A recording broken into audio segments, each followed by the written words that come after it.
Hi, I'm speaking to you from the land known as Quebec or Brunswick during Guangalmoron, the honeybee season of autumn when possums start breeding.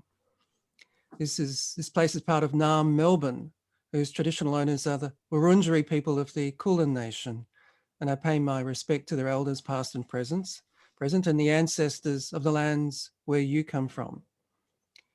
Today, now with your permission, we will share our learnings over the course of the next hour. Today, we continue to explore the diversity of craft in the wider world. We started the series with Artie Kulra, who reflected on the Asian model of craft in the 20th century, which embraced tradition. Then Layla Al-Hamad, who looked at the Arab model, which gives smell a central place. For Kolakesa and Barbara at Lagi Mama, the Moana perspective offered a customary framework for craft. Linda McIntosh reflected on the role of royalty in Laotian craft. And from Senegal, Joseph Ndone introduced the One Village, One Product movement, which reflects a broader focus on handmade production outside the West.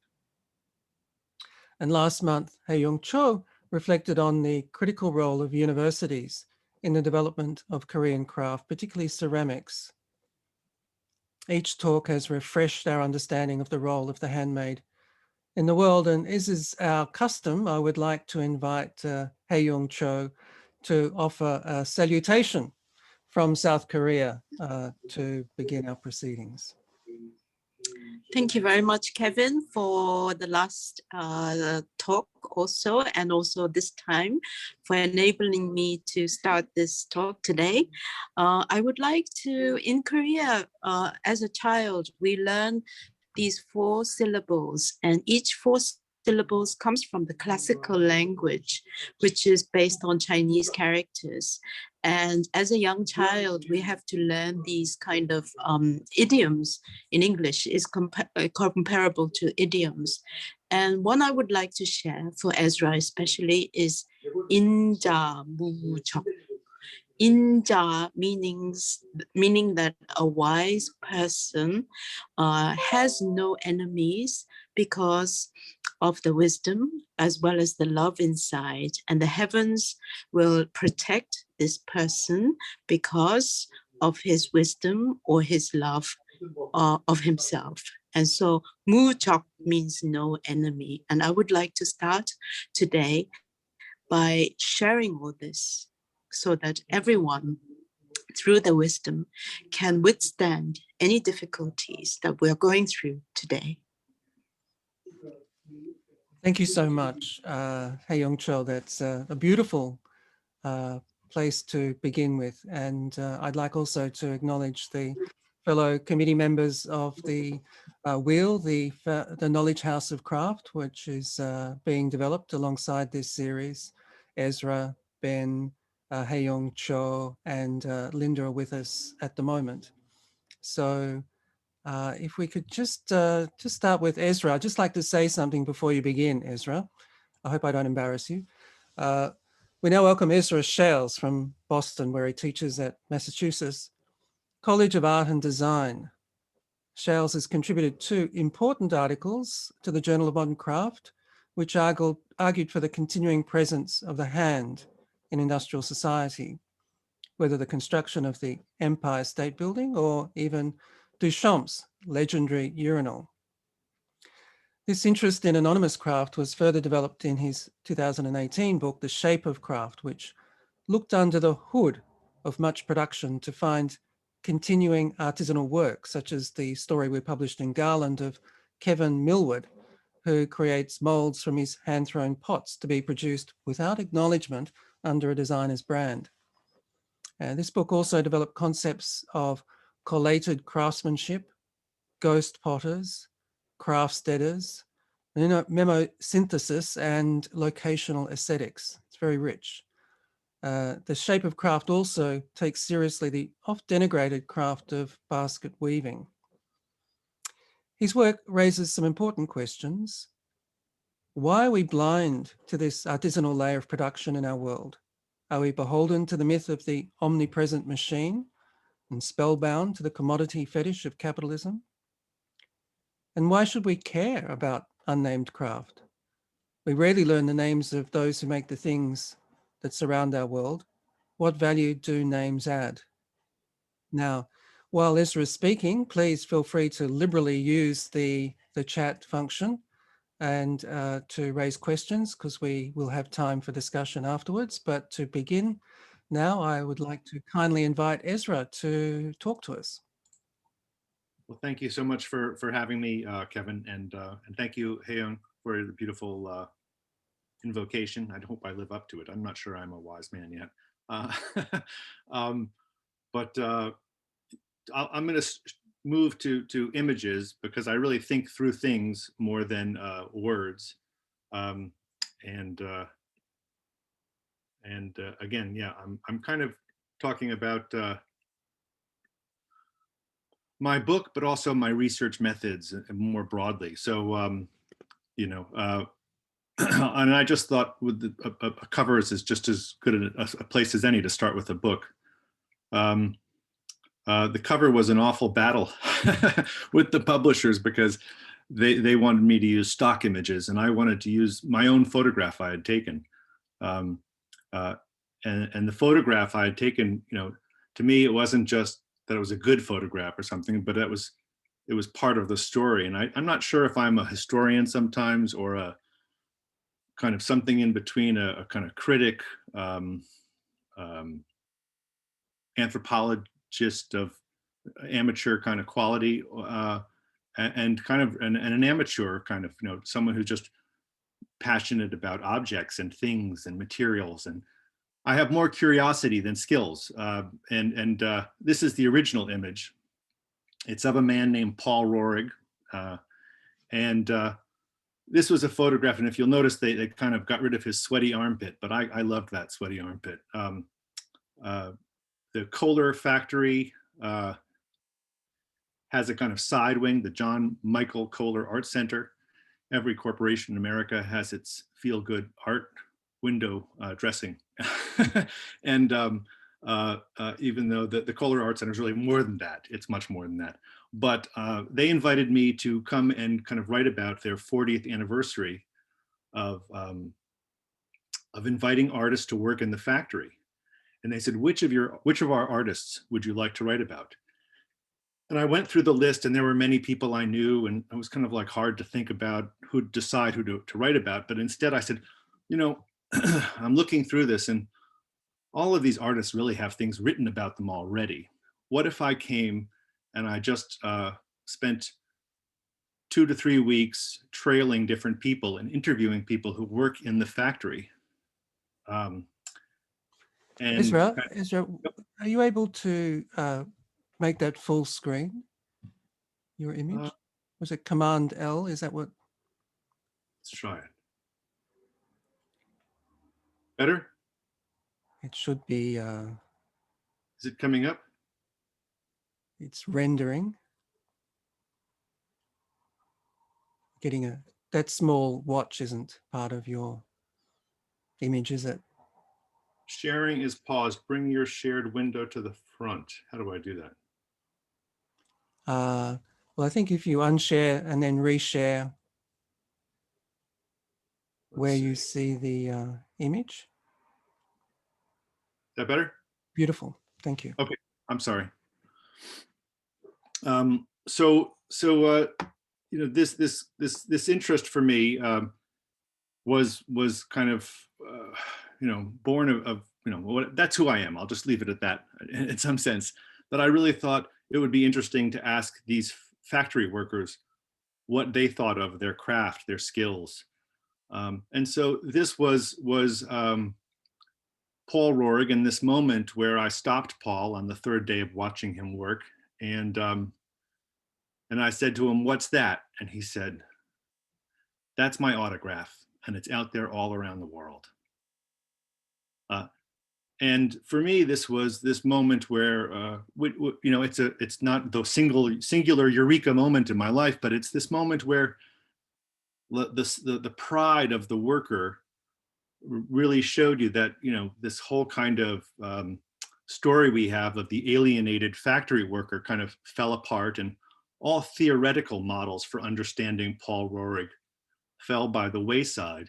And instead it was just the two of us in this kind of slip casting area. He slip casts large sinks. And really every kind of story, every kind of model of art history rejects the fact that this guy could be making art because he's working with plaster and molding things, which John Ruskin and William Morris and lots of other arts and crafts adherents saw as a kind of mechanical process and de-skilling the trades. But if you go back, of course, you can find Roman cast pottery and so and you can find moche and ancient Peruvian pottery that is molded. So this kind of, these kinds of preconceptions we have about what is aesthetically challenging or what is aesthetically magical, as well as, most importantly to me, who is this worker and what is he doing?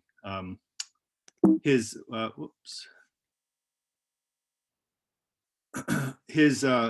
workstation is nothing glamorous, but worth taking you inside, I thought.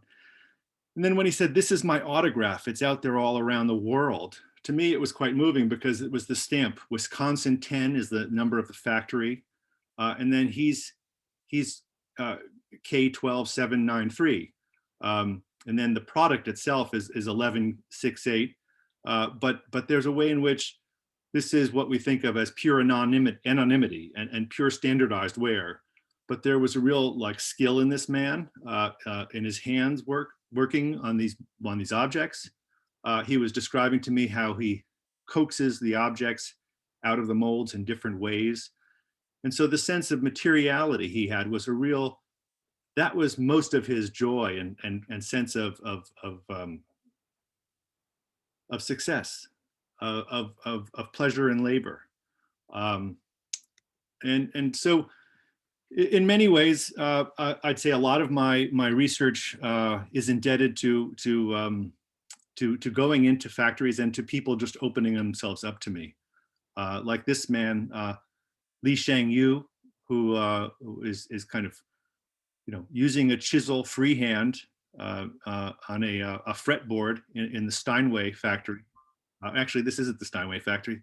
I remember the workers' names, but not the factory's names. This is the Mason Hamlin factory in Massachusetts. And again, this is this incredible object, a piano, which is really of recent origins, but he's one person working in a factory who is quite skilled at his job. And this idea of collated labor that I throw out there is really the fact that even if he's only making one step of the process, he's still deriving immense satisfaction. And again, here you're getting much more to a traditional understanding of freehand carving is not so easy, especially with this level of high precision. The piano is a rather high precision instrument, especially when you look at the soundboards and how they're put together. I also started taking students who I taught at Alfred University into factories to kind of figure out the same question. And that's part of why I asked this question to Kohler. So here's Connie Chapis, manually grinding knives, military knives. And again, here you have a sense of upending another convention of the factory. There's every advertisement I've ever seen in America shows men in factories, when in fact we know, of course, that the textile factories of the 19th century were all 80% staffed by women and children.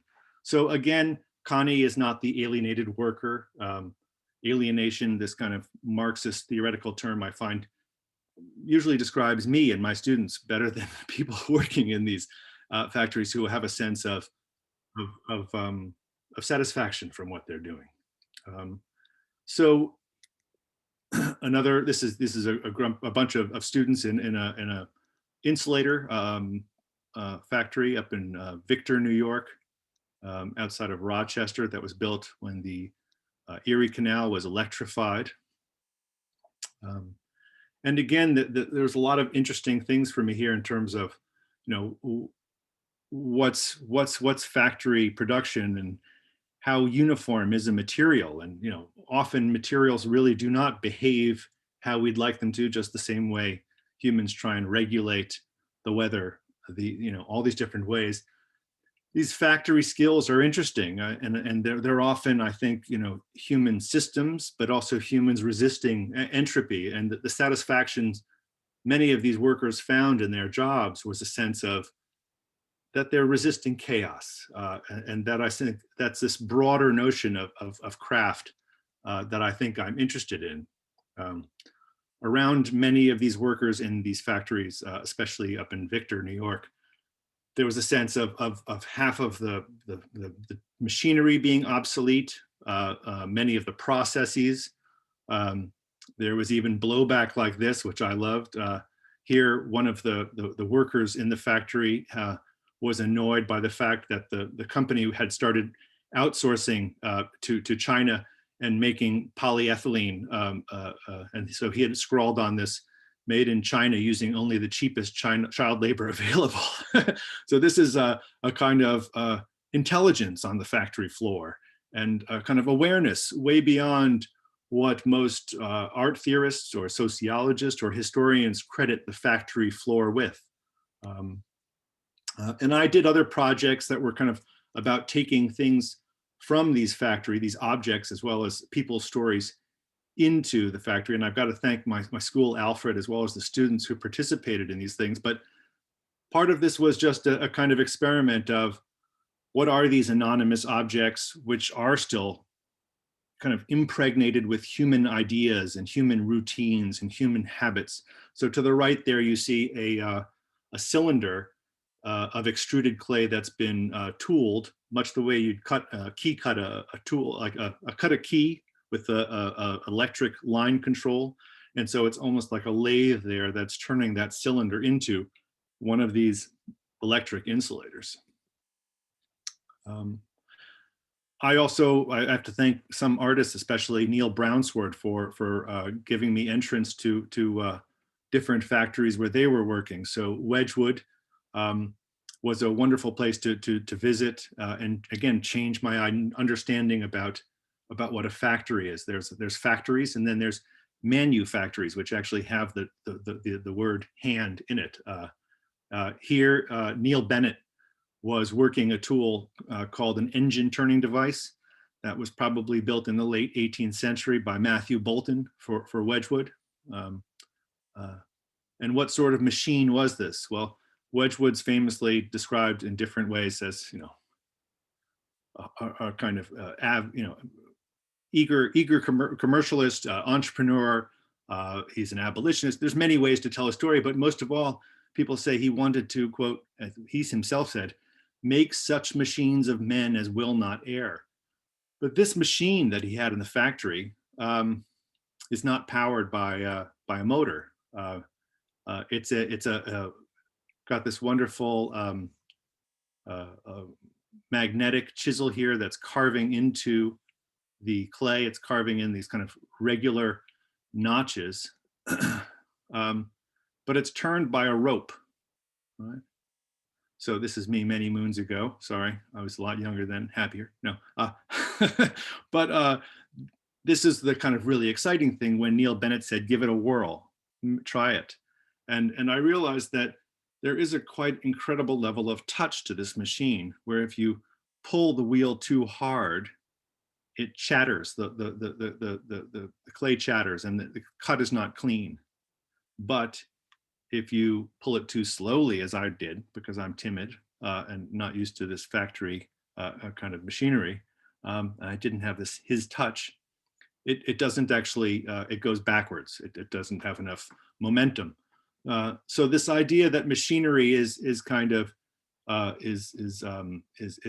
has its own language and has its own magic and its own mysteries is kind of where my research took me.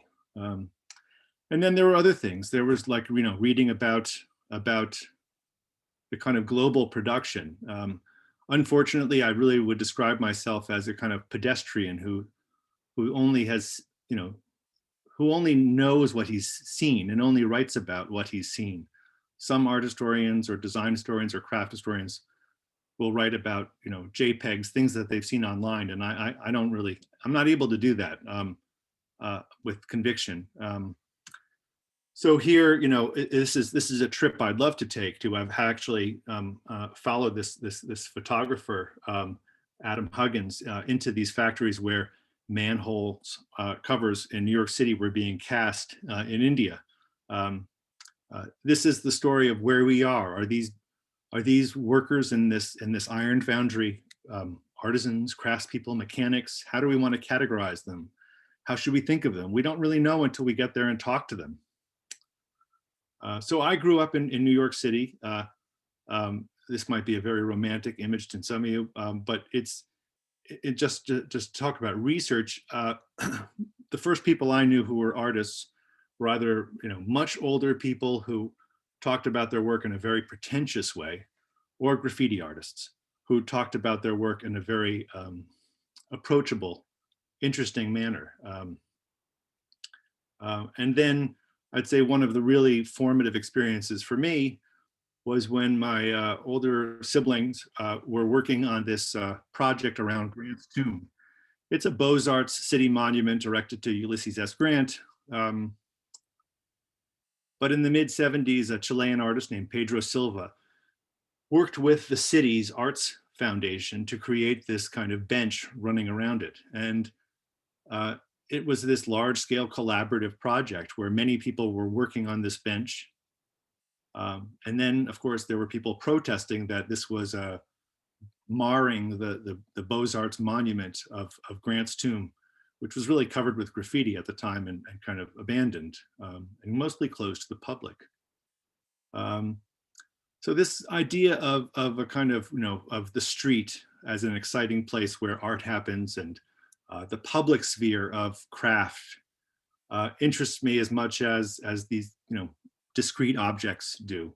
And this was very, like I said, it was very formative in terms of understanding for me what art could be, how it could be a kind of collective experience, and how it could kind of challenge the kind of institutions of structure and authority. So I would also say having a high school art teacher who was a member of the Guerrilla Girls, who also took us into museums, but actively critiqued those museums, is essential. So their old line, there are plenty of nudes in the museum, but only 11% are artists, are generally, it's true for many different museums out there. So what is craft, and how is it out there in our world, and where do we look for it? Where should we look for it? Should we start with the books that tell us what it is?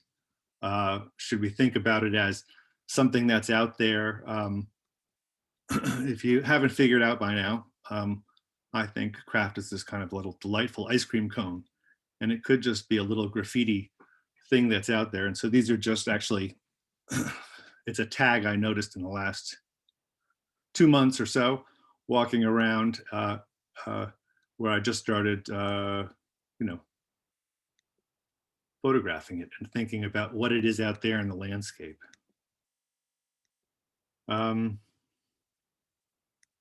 But I do think craft is this it's an element of joy, pleasure, magic that happens in our world. And I'm kind of less likely to kind of define it as unique or handmade, because I understand that these machines, many of them aren't really machines as we think of them.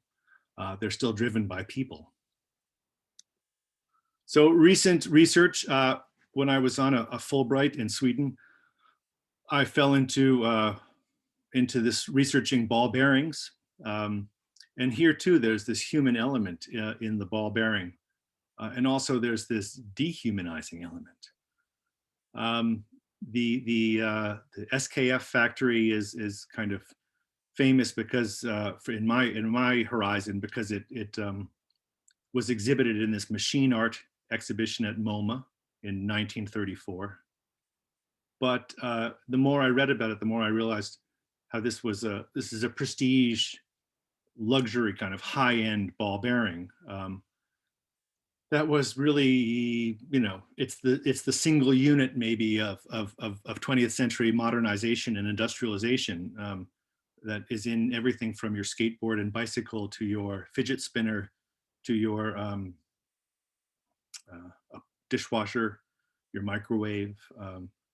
But it was also, you know, it's the essential thing for weapons. So every car has something on the order of 3,000 ball bearings in it. And my research here is really following where I go. So I hope to travel more widely.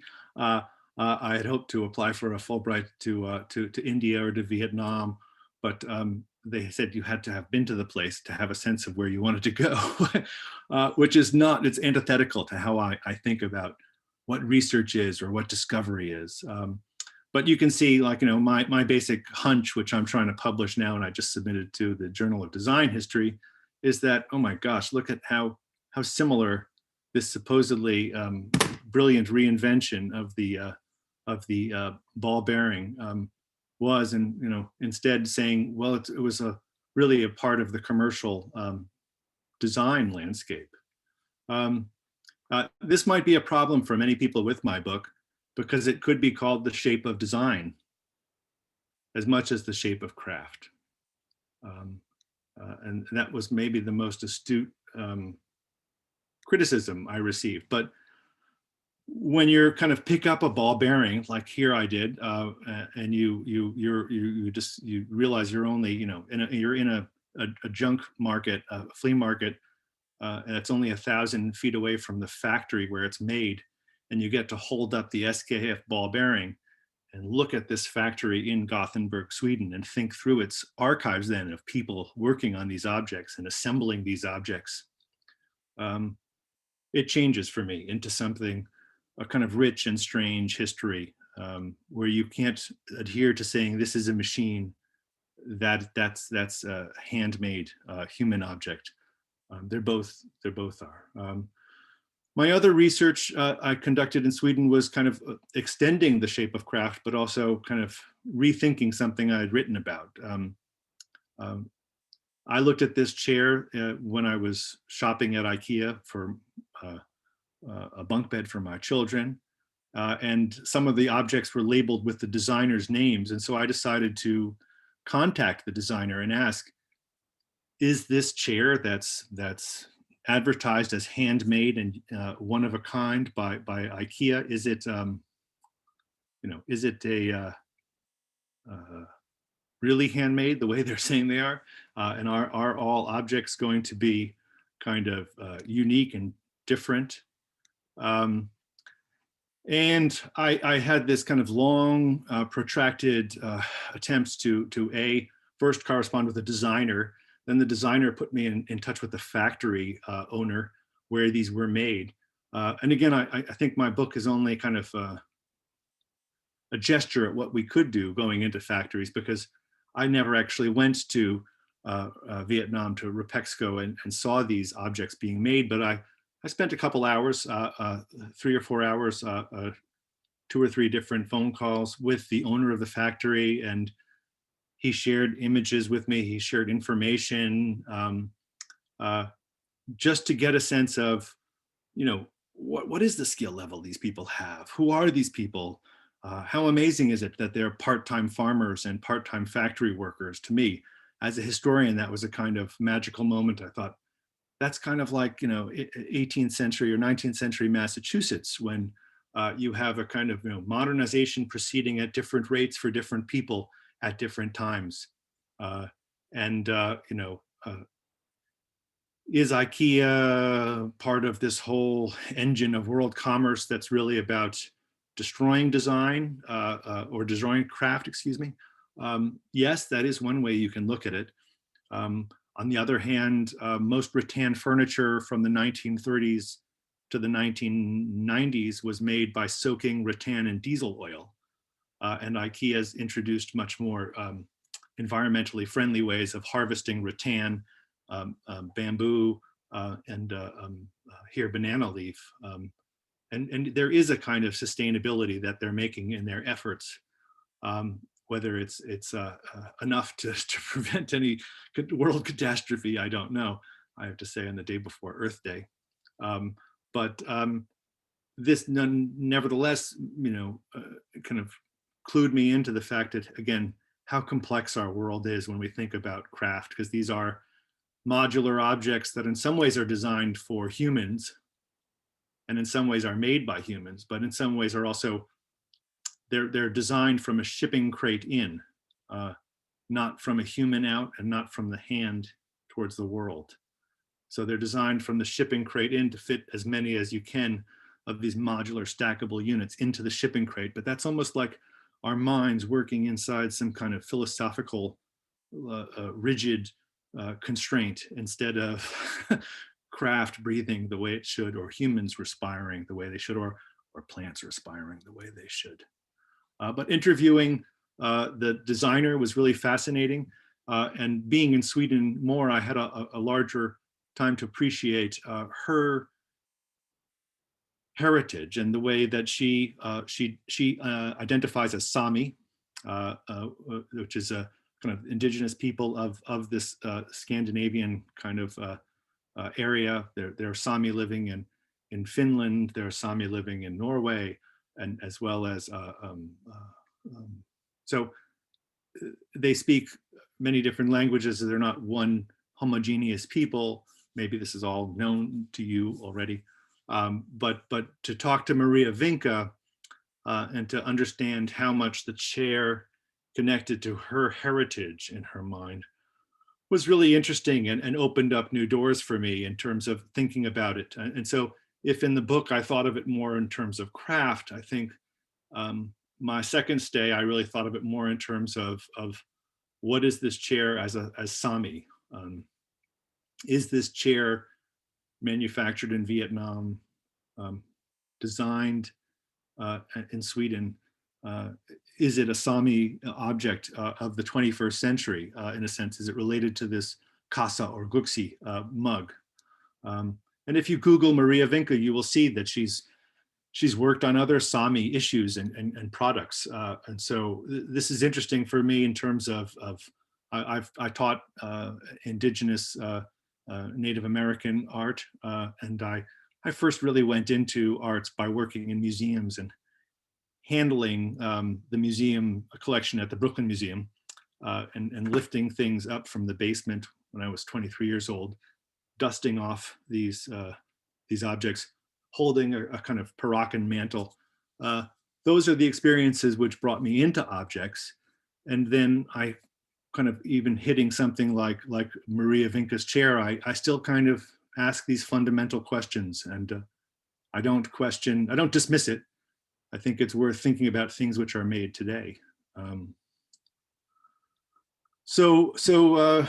am very interested in basketry still. It's like a long-standing project. I don't think I'll ever finish, I feel like, because there's so many easy cliche pitfalls to fall into in terms of what basketry is.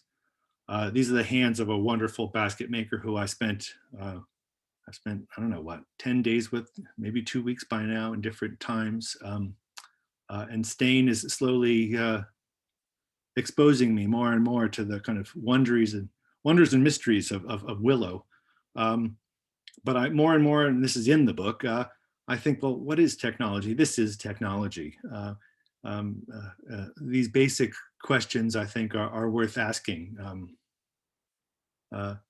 Another trip, this is into a pasta die manufacturing. I think, what is harmony in manufacture in some kind of interesting way?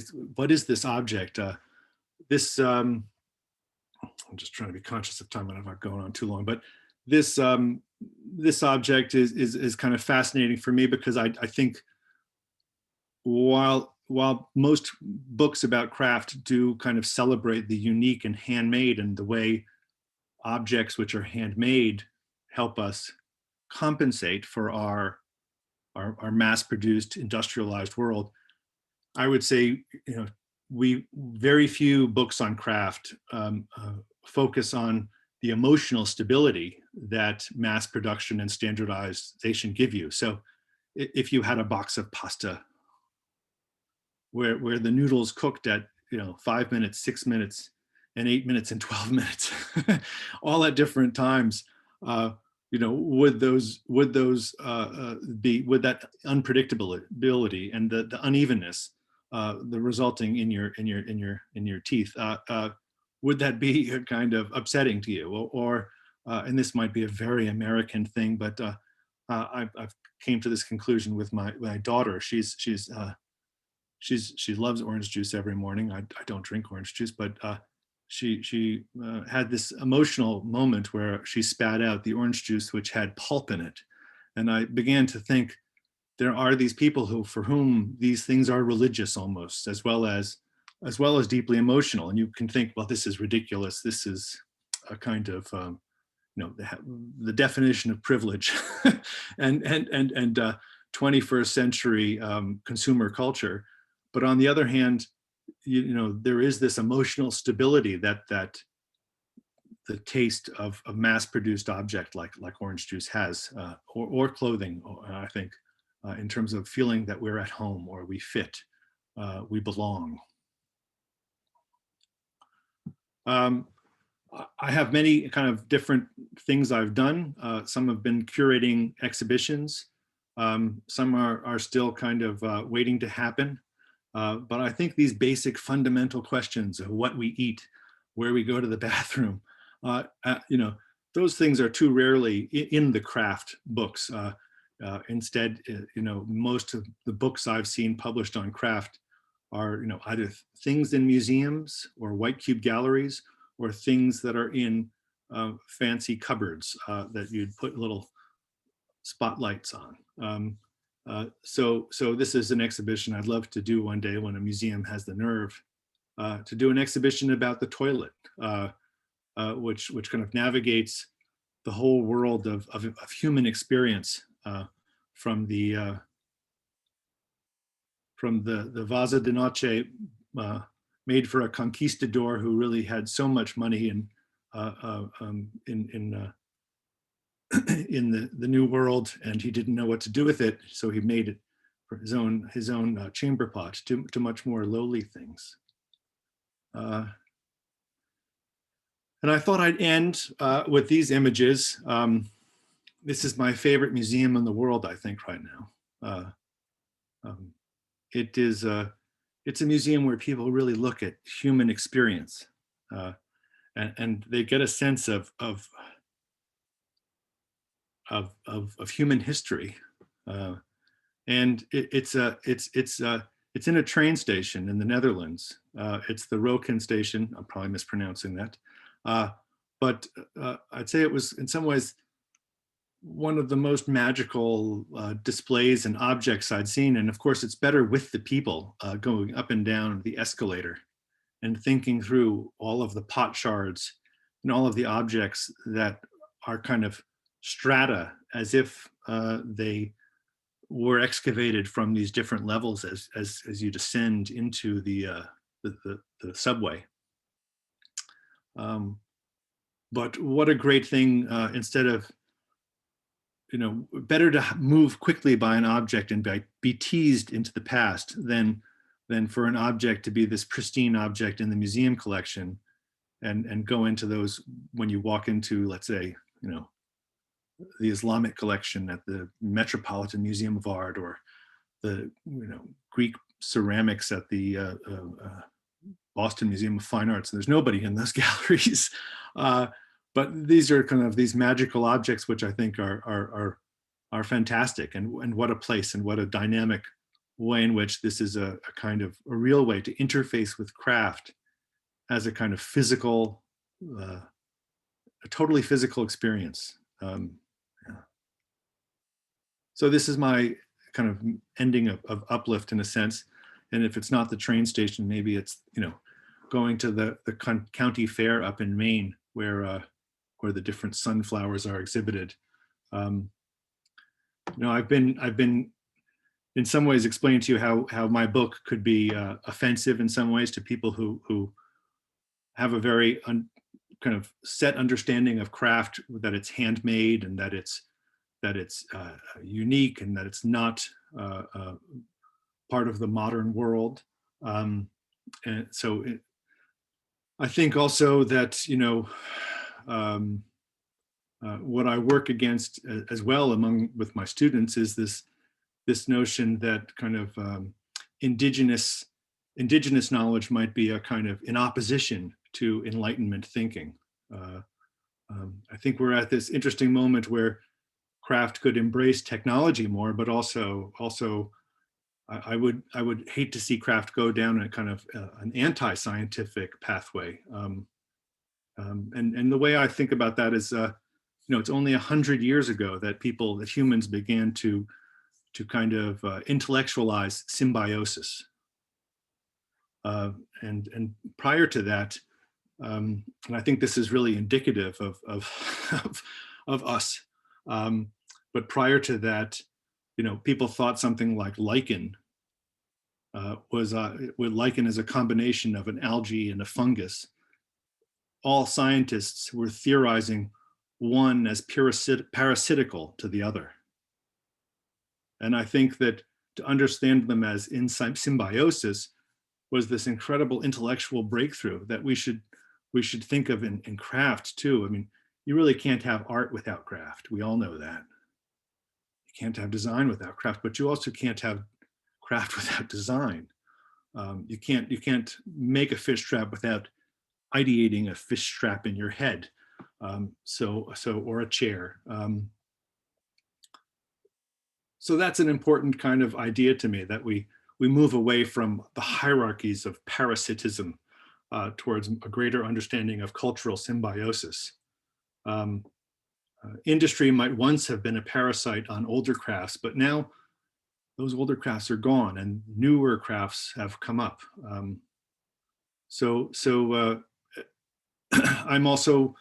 I feel constantly disabusing my students of this notion that the indigenous people lived in extreme balance, in harmony with the world.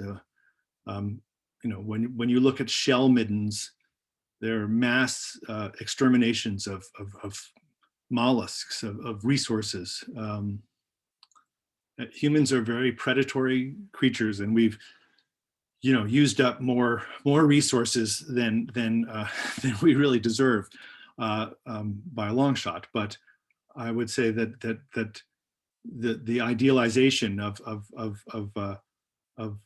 indigenous craft is problematic for me as well, and it drives me more towards modernization or modernity. So in many ways, I see my work as very influenced by Stuart Hall and his thinking about, you know, that we have to think of where we're practicing. You know, we have to think of the kind of magic of culture, but you always have to be working in the kind of present conjuncture and within the present contingency. So I'll end with that in terms of thinking through, you know, how I'm thinking or where I come from. It's probably long enough anyway as a lecture, whatever time of day it is for you. So but because I went full screen, I think I didn't see any chats, but I put on my glasses now so I can read questions if I see any. Well, it's time for people to start thinking of questions. Thank you so much, Ezra. You can have I won't say glass of orange juice, but it was very pithy anyway, what you had to say. And there are many ideas and provocations there.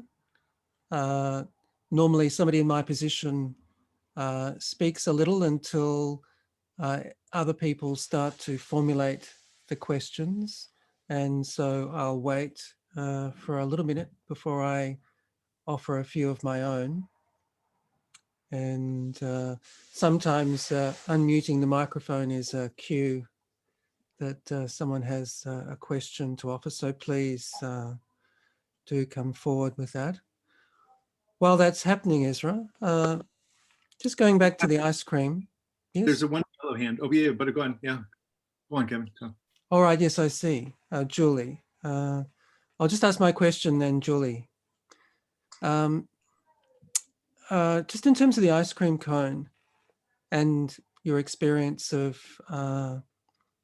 growing up in New York and the graffiti versus the pretentious art talk, for you is what's critical in some way a cultural space of freedom of expression, regardless of, to the degree to which it embodies a traditional skill or something like that, but that the handmade, the human, maybe it has overtones of Ruskin in that sense.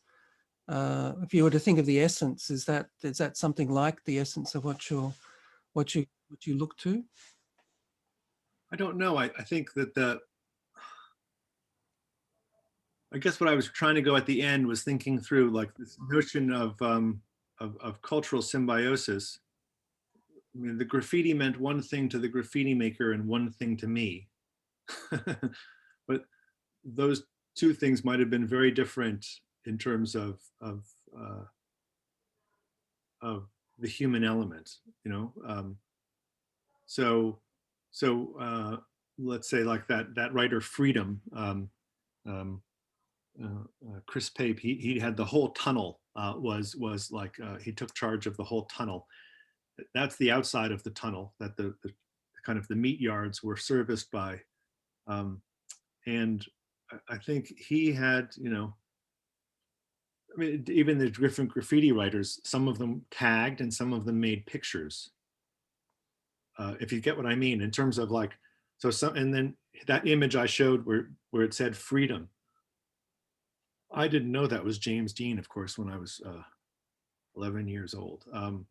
But it was an image of James Dean, and I found the image of that kind of gray and white image of a face extremely moving, and genuinely beautiful. And also, it was like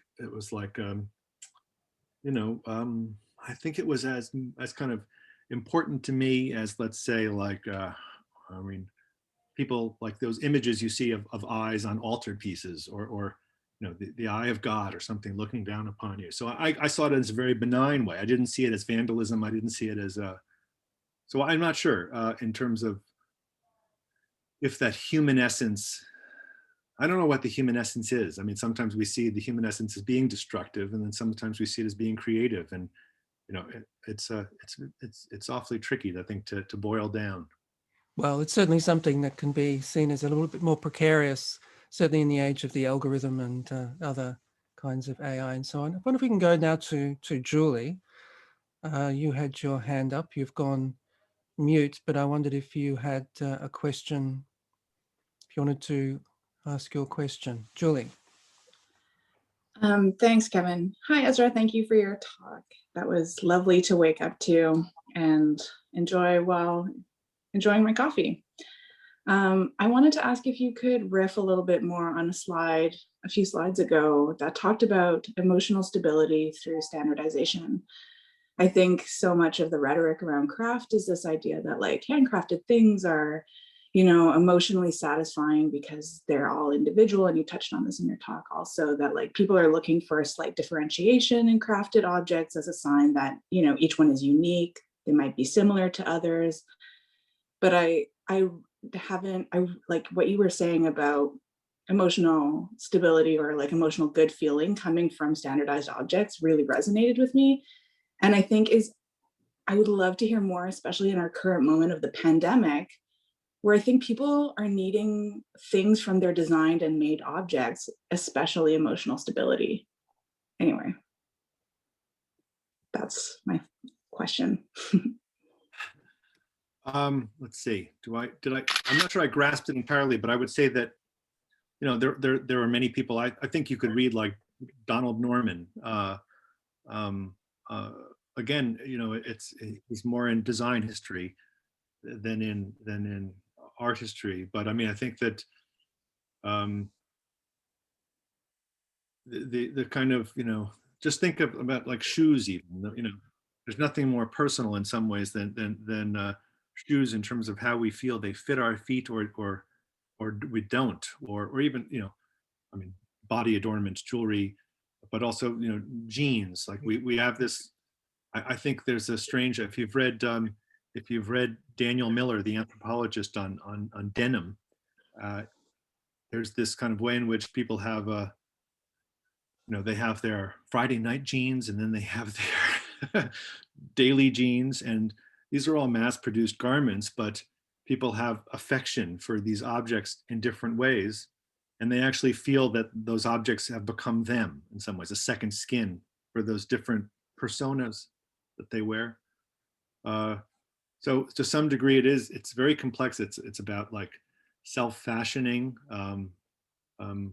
For me, these things kind of intersect when I visited, I don't know if you know the ceramist Eva Zeisel, but I had, when I was doing research on Eva Zeisel, I got to go to her, visit her daughter's house and where she used to work in her studio. And she had drawers and drawers of different handles that she made, different handles for doors, different handles for pots. And you could see she was moving from the door to the pot to something else. And there was a way in which, you know, it was all about the human hand. Some of them were plastic, some of them were plaster, some of them were wood.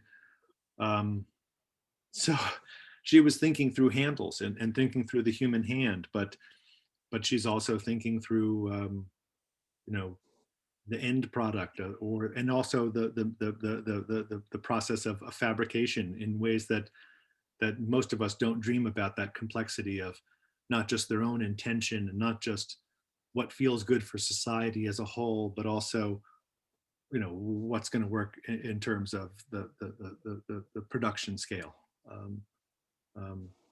I don't know if that answers your question. I feel like I didn't quite get Kevin's question either, but maybe again, this is, but I hope that maybe Kevin's writing them down and I'll think about them in the future or come up with better answers. It's good to hear different questions. And Sarah Turner, are you able to ask your question about the Academy? It'd be nice to- Sure, I'll unmute. I'm sorry, I'm not going to turn my video on because it's orange juice hour for me, also in Boston. I loved your talk, and it's something I think about so much. And I love to look for where craft and ingenuity and hand skills exist outside of the places we've been sort of overtrained to look. And I just wondered, you know, the thing that strikes me though is that the thinking and the talking and the writing about these things still lies in the academy, even as we look outside of it for the makers and the inspiration. And so I wondered if you have thought or noticed, or you could help me find places where the writing and the thinking and the discourse, and I hate these words, but they're the ones I have, is happening also outside of the academy, the universities, et cetera. I mean, I think about the box with the writing on it that's critical of China's labor practices, and that's a good example. But I just wondered if you had other places where you see the thinking going on elsewhere in ways we could pay attention to. Yeah, I mean, in some ways, you know, I'm of course only free to criticize the academy because I'm so entrenched in it. And I think that also, I mean, I have to say that, you know,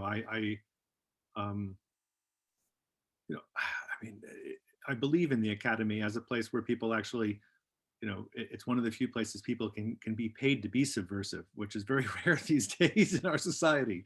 So I don't think I'm that subversive, number one. I think I'm more kind of paying attention to the neglected. That's how I think of it.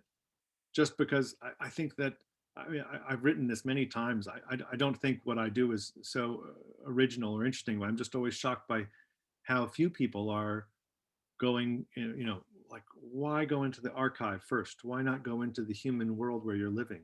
You know, it's like opening up the engine, like the hood on your own car. I think like, you know, to look where the problem is, or look where, like, you know, how things are happening in the world. Why not look in your own backyard? You know, but I think that so in some ways I'm critical of the academy, but I've been in different places. You know, I've taught at Parsons School of Design, where they were like obliterating craft because they thought it was, you know, retrograde, and moving towards design. And then I've taught at Alfred University, where they had obliterated design in favor of the handmade. And so I always feel like I'm going to these places, I'm thinking like, can't we eat all of it? Like, can't we, isn't there room for more voices? Is, real diversity is, that's the problem with the academy is disciplinarity. And even Stuart Hall is brilliant about that. He's this, theorist who at the Birmingham school who said, I had to go to London before I realized I was West Indian because I just thought I was English already because I'm an English, so, and then he also said I had to go to London before people told me I was Black. But there's this way in which I think that, unfortunately, the academy, as we all know, like, it breeds specialization and kind of silos, and the disciplinary boundaries are kind of not always kind of attacked, or pushed, so that, I find, I don't think craft is really at the margins. I'll be honest. I think that's what's more at the, like, more to the problem is a lack of transdisciplinarity. So like, there's a great anthropologist, Maris Gillette, who went into porcelain factories in China, and she's brilliant and she's done great work. And it's really about craft. She's a craft historian. And there's, I think the biggest problem in art history is that art historians still don't want to talk about economic history and how much things cost and how much. So I think that, I'm a kind of amateur economic historian, but in working on the Swedish ball bearing company, I thought that, economic histories were really, it was shocking in terms of how little people were basically, talking about things without talking how much they cost or where they're made. And those are the primary concerns for me, are kind of crossing disciplinary boundaries, and then humility towards the everyday and contemporary life, I'd say. So I can't understand why people would want to, like, research Michelangelo or Albrecht Dürer again, instead of looking at something or someone around their corner, or some church around their corner. I'm just wondering, Ben, did what Ezra just say answer your question about craft being perhaps always on the margins? Not completely. Certainly my question is riffing on Sarah's. I think I was interested to know, Ezra, and I really love what you said, and I recognize in your talk the way that you love to challenge hierarchies. And I was wondering how much the factory workers that you interviewed with were willing to share and name their work along maybe the access that you gave them or you didn't between craft and industry. I don't think I gave them that access. I think like, they were aware of it. I mean, there's different, I think, some of them open up the third day, like like Paul Rohrig didn't want to open up at first. He was a really quiet guy, but it took lunch, I'd say. It took 3 days and lunch, and to kind of open up and share their, his understanding of the world, or his worldview, if you will. I don't know. Of course, I feel like my book's a mere. It's not subversive yet, because it doesn't really say what that worker in Vietnam really thinks about there. I had to work through the prism of the designer and the factory owner, and take what they were saying for granted, almost more than I would have liked. But I think that my students absolutely loved going into factories and sitting down and having lunch with the workers, and the workers loved opening up to the students. And I think anytime there's that kind of genuine curiosity, the categories just fly out the window. Like, my favorite moments were when I had some real working class students at Alfred, and when they said, like, they discovered like an appreciation for what their parents did as a kind of workaday jobs. or an uncle, like who they'd never paid attention to before.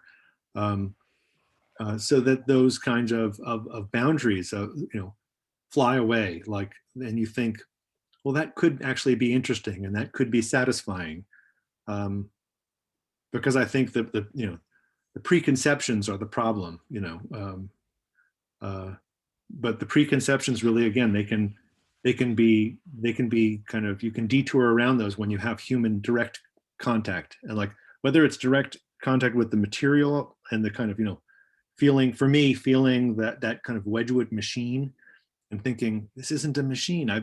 Nothing I've been taught in my world has ever kind of would ever recognize a kind of rope pulled mechanism as a machine. and I think that's interesting, that I had to work around my own preconceptions. I'm really ready to admit. But so if I may ask a second question, do you think when Paul Roaring is saying, this is my signature, is it the word he used, signature, and it's all over the world? Is when he's using that word, is he appeasing you? Is he using a language that he knows you want to hear, or what is he doing? Yeah, I mean, it's I think, is he speaking to me? I mean, in the language of art. But I think the emphasis more was, and it's all around the world. Like, I'm not just, he was constantly saying, like, I just grew up 50 miles away, like 15 miles away. No, I live so close, and I've never gone there. He kept saying that to me. So you're from there, you're from New York, you grew up in New York, that must have been wild. And so when he said, this is all around the world, he said it twice. I think it was more just the sense of it was actually even kind of, I think, I mean, proud to be part of a big corporation in a way that I've never been. But that's happened to me too with other people who say, I work for this, and you know what our budget is, like as a way of saying we're all around the world. I mean, but it's an interesting question, I think, that you pose, Ben, in terms of whether he was doing art talk there or not. Working in the Wisconsin factory was interesting because also, I mean, there were some things about, like, politics that I wouldn't want to go into there, where people were trying to rub my nose in their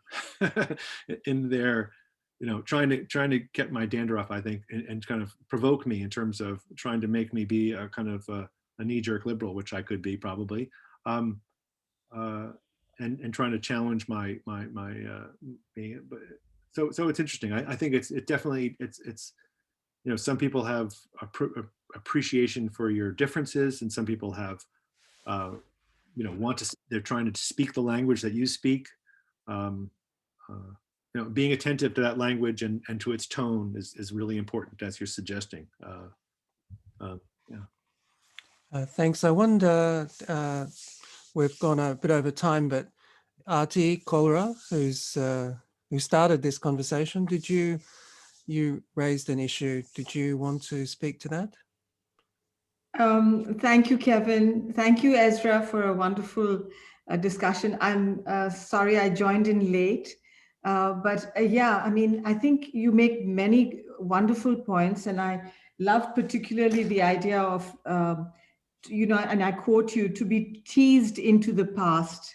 I like that very much, because you are talking about our everyday and how craft comes into our everyday. And somehow I feel that the idea of the academy and institutionalizing this everydayness that you talk about, in fact, will makes it hierarchical. It in the end, it will become hierarchical, I think, because the idea that you propose, that it's in the ice cream cone that you see on the street, and the minute you take into it within an academy or with the museum, or institutionalize its transmission process and so on, it becomes structured, bureaucratized. It will lose its serendipity. It will lose its, the aspect of discovery and individual surprise. So I don't know. I think, are we really keen on, yeah, I mean, I think it's good to have craft as a fluid idea between art, science, and technology. I don't know. What do you think?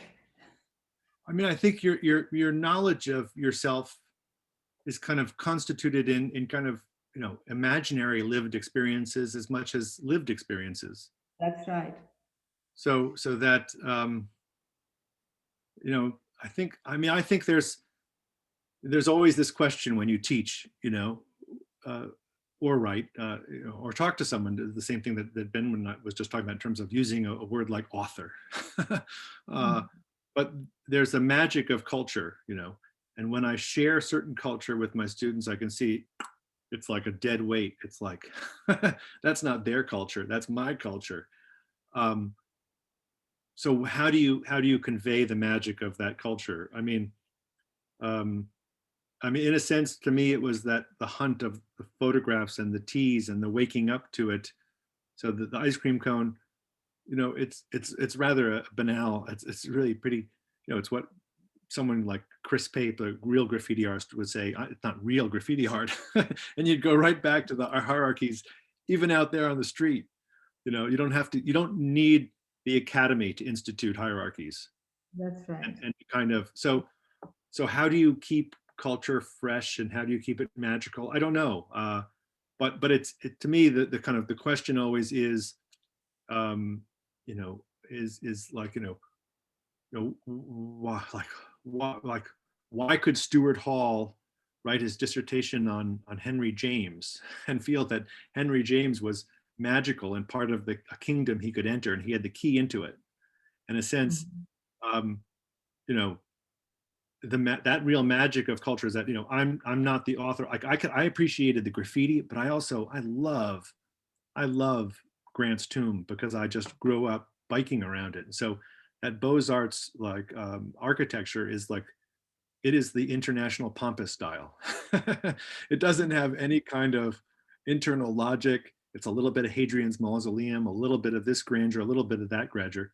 But like, to me, it's still, it's a language that speaks to me. Maybe it's purely nostalgia, but similarly, you know, can you give, like, take student into a public library and make them feel that it's theirs?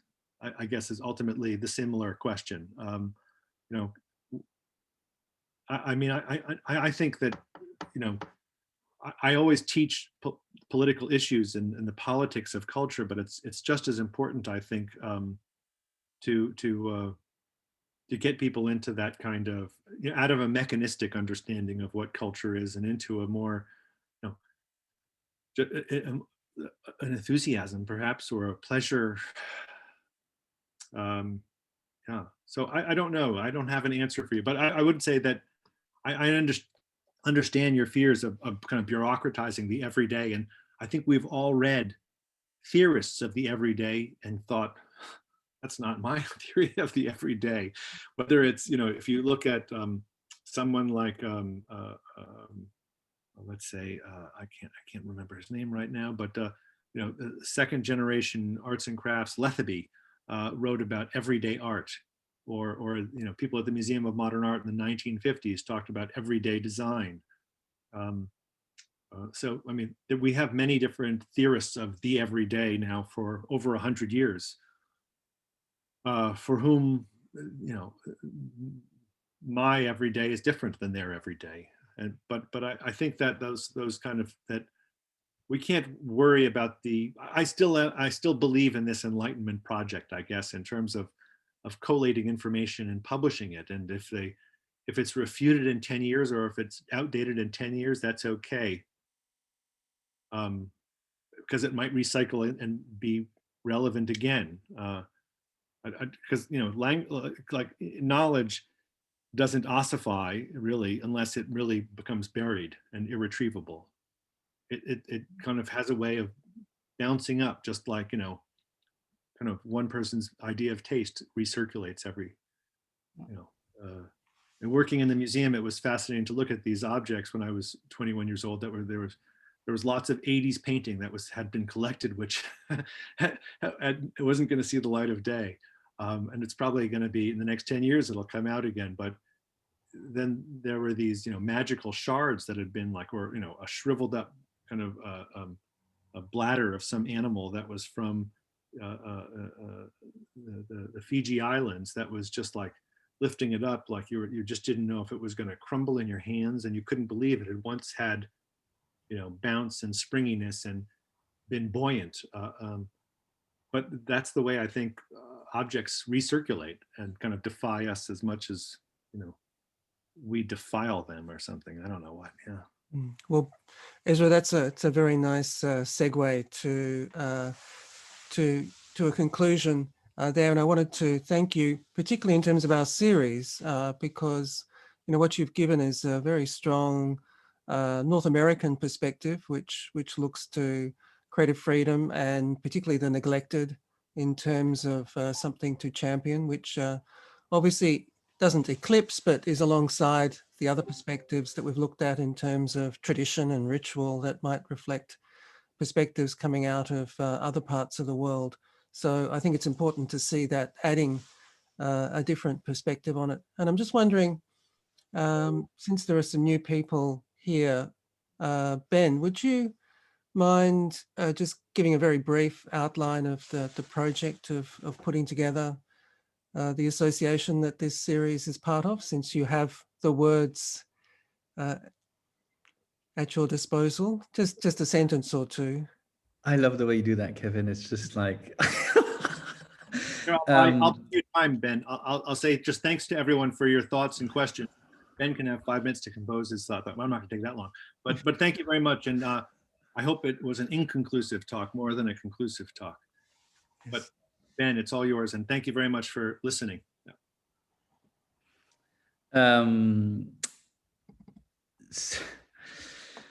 So I think one thing I might do, Kevin, is read what I've written. I think that might make it slightly easier than just trying to ad-lib something that's going to seem a bit incoherent. And so the Wheel, a knowledge house for craft, is an international gathering place for craft makers, thinkers, and advocates. It originated in the global South from a desire to connect craft knowledges across cultural and geographical distance, and a wish to preserve and to promote the discussions that take place in the craftscape. Our actions are governed by belief in the importance of craft as a means to be in and think through our changing world. The working in the name of craft, this association endorses the idea that craft has no universal definition. We prefer instead to think critically about the narratives and ideals craft serves, what is done in their name, and who these narratives empower or suppress. We also intend to think ethically about craft knowledge and the rights of those who foster it, makers in their communities, users, and witnesses. Finally, we want to think sustainably about craft knowledges to mirror our belief in craft as a tool for economic empowerment, peace building, and cultural sustainability. Beautiful. Thank you so much for that wonderful wheel, Ben. And obviously this series is a key element in terms of the development of that community, this kind of global community. And we hope to provide structures whereby knowledge can be gathered and cared for in due course. And in terms of that series, the next talk, it's very exciting because it's our first partnership. This is with the Journal of Modern Craft, where they've got a new issue coming out, which is about the art of masks. And I think it'll relate interestingly to your talk, Ezra, because it's about the way in which, obviously the handmade emerged quite strongly during the pandemic, particularly with mask making, but it's come up against what you might see as sort of more industrial standards in terms of like use in hospitals and so on, where the handmade is associated with something less reliable, a bit like the pith in the orange juice, and which is the very thing, of course, that we look for. So I think that'll be very interesting, and we'll have a number of people involved in the craft of mask making from across the world, from South Africa and Canada, as well as the States, talking about that. So I think it'll be an interesting build on your work. So thank you so much, Ezra. Thank you so much, everybody else. Thanks, Ben, for that précis and for your questions. And good night, all. Be well. Thanks, Ezra. My pleasure. Thank you.